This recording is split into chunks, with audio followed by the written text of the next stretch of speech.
I'll tell you how serious it is. Joanne was asked by the board of directors, or the trustees of TISD, to come and meet with 3 of their members.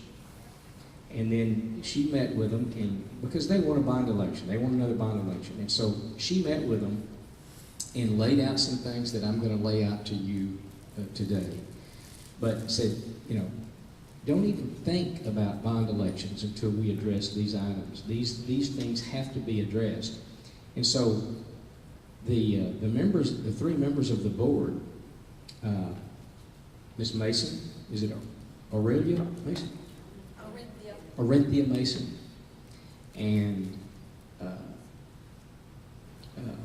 Andy Bergfeld and Joanne met.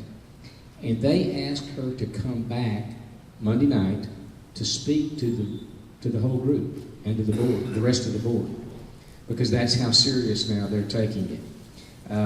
Because they recognize, A, things are real, there's some real serious problems with TISD, and B, they want to get that bond election, and they know they need us to get that through, to get that done. So she met with them, and she asked me to go over some of these things that they talked about and that she brought up at the board. And for those of you at the board meeting Monday night, and for those of you that were there, this is sort of repetitive, but let me kind of go over some of that. First of all,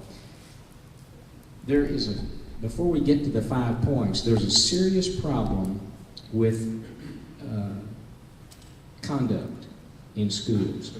And at Robert E. Lee, there are some 60 students that are identified as problem students. I mean, serious problems. And some of the conduct problems we're talking about are spitting at teachers, throwing water bottles at them, threatening them.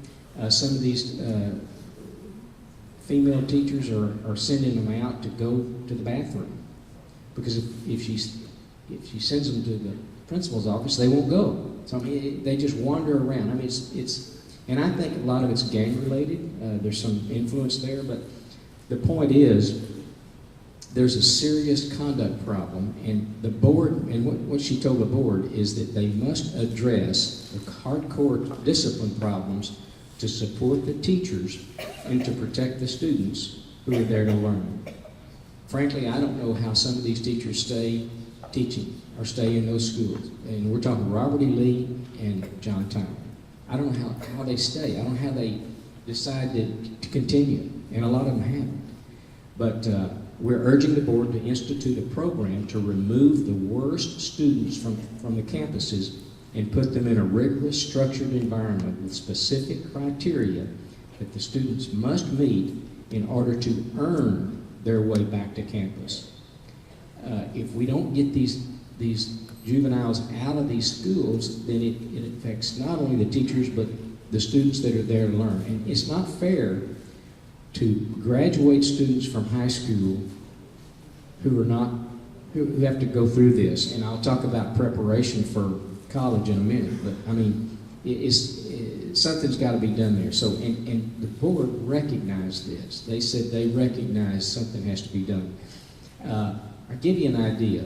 It takes, and this comes down from the administration, it takes 40 write-ups for a behavioral problem to send a student to Plano. 40 write-ups. To me, in my mind, that's 39 too many. When you look at some of the things that are going on.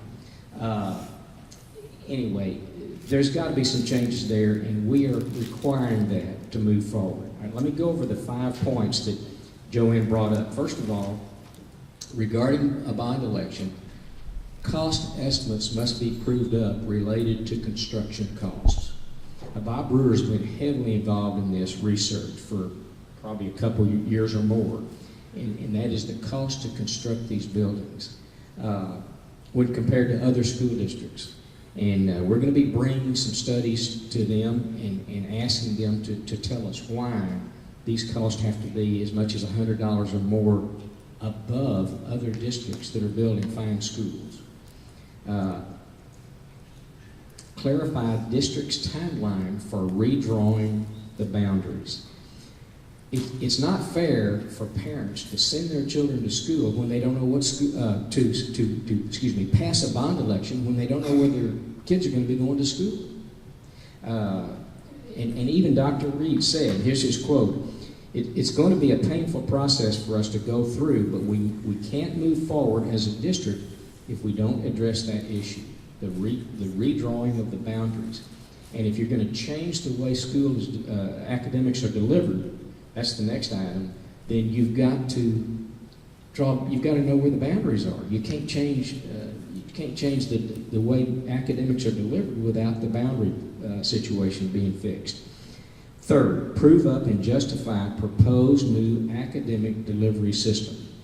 By that, there are changes that some of you may have gone to some of the presentations around the district that were done, but they're proposing new 5th and 6th grade centers. This is going to change elementary schools, it's going to change middle schools, and it's going to change high schools if you're going to put in new 5th and 6th grade centers. Also, the technical building for technical students, which I think is probably a great idea, but other things have to be put in line first. Number 4, prove up and justify estimated reduced operating costs. With these changes, with this package, what's it going to do to operating costs? Is it going to increase, stay the same, or be reduced?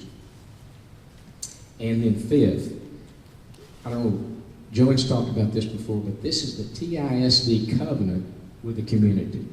It started in 1997. It was officially signed and put in place in 2001. This was an effort between TISD and Dr. Crow with UT Tyler, Dr. Mabry with TJC, and Dr. Hawkins with Texas College. And it was a 3-4 page.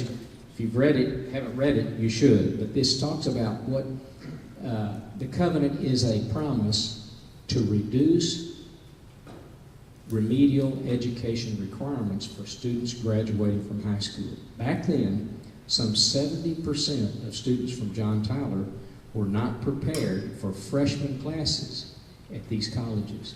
Those were statistics, and it's something like 30 to 40% out of Robert E. Lee were not academically prepared to start classes. So they had to go through, they had to put them through remedial education just to start an academic upper level program. So this is, and the point here is this has been abandoned. TISD no longer observes this or has done anything about it. And so the remedial education requirements are still just as bad as they were. So Joanne and Grassroots is insisting that this be put back on the table and adopted and followed. Let me say, folks, in conclusion, there's some serious needs here. And we have a TISD watchdog group, particularly teachers, but anybody here. If you are fired up about this, like I am, like Joanne is, you need to get involved with the watchdog group and get serious. Not people that are just wanting to sign up and not do anything. We're talking about people that are seriously interested in action, making changes. There's not a better time. The board is ready to do what we want them to do. They've indicated that. They not only invited Joanne to speak Monday night, but when she was done with her talk, what I just went over, she went to sit down and she was called back for questions by the board. And Mrs. Mason and others asked her, kept her up there for another 15 minutes. And you're only allowed 5 minutes to speak, but that went out the window. They kept her up there for another 15 minutes asking questions to elaborate on these things. They're interested in getting something done. And if they're interested now in getting something done, we need to push them across the line. So I'm asking, if you're interested, if you have a desire, if you have a motivation to see that something's done about TISD, let me know, and we'll get you on the watch. We're gonna hold a watchdog meeting soon, and Joanne's going to go over some of this and and how she proposes to address these items. There's one item that I didn't even bring up, and neither did she, but is this C-scope, which is a new academic plan for students that takes lesson planning out of the hands of teachers.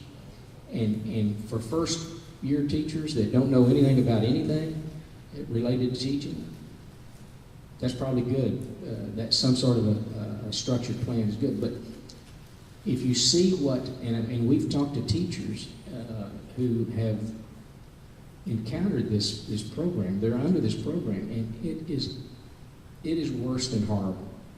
One teacher was telling me back when he was in school graduated in 73.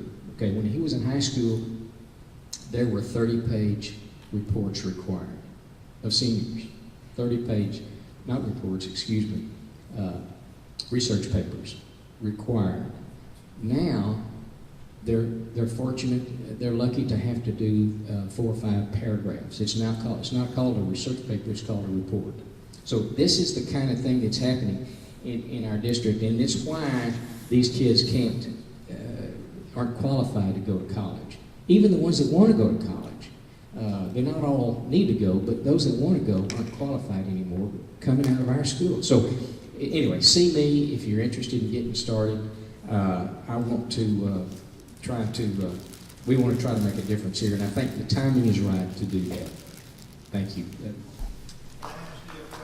Yes. Yes, sir. Earlier you made the statement that the construction costs on the new buildings were $100 higher. Are you saying they're $100 per square foot higher? Yes. Can you repeat? Basically, our last bond election, which included Andy Woods High School, or junior high, elementary school, if you average those 5 schools in the square footage, the average cost per square foot in the bond was $278. Almost all construction costs are around $160 to $170. So we're trying to find why there's that big gap. It could have something to do with something we don't know about. So anyway, what I did yesterday was ask them, to give us 5 comparable cities, their bond elections for new construction of schools, and what the square footage was of those. So anyway, it's something that I've been working on for almost 3 years now, and still haven't gotten it. I've been promised answers from them, and I've never gotten it. So anyway, but basically, the actual physical construction costs are around $160 to $170 a square foot. And what we're paying is $278, so we're trying to figure out the difference. Aesthetics are important. Well, if you saw the new logo that they paid a boatload of money for, it sort of says that. I mean, it's a big monolith. I asked Dr. Reed personally, what is it about these buildings? Why do these buildings have to have so many whistles and bells and have such fabulous architecture? And he told me and he told several of us, that the reason is because it attracts better teachers. Teachers from Dallas, Houston, what have you, they're more willing to come to East Texas to teach if they've got these nice buildings to live in. I frankly have my doubts about that. Okay. I grew up around the farm. I know what I saw, or what I just heard. I related to it. I don't mean remember, because you won't, but you may not. But I'm thinking about the school marm and the one-room schoolhouse. You ever seen some of the tests that the 8th graders had to take that came out of those kind of schools? I mean, I don't think even any college-educated people could necessarily pass some of those, and that's what they were required to do back then. So I don't think it's about architecture. Okay. Dr. Bush, Yes, sir. when you're coming to other education areas, some students just are not academic material. But I used to maybe on scholar has vocational teaching. What's happening to that? We want to bring that back in as part of this. Yeah, well, that's on the table, and that's part of it. That's one segment of the bond package that I think has some real merit, and we ought to look into. And I believe a lot of people are in agreement with me there.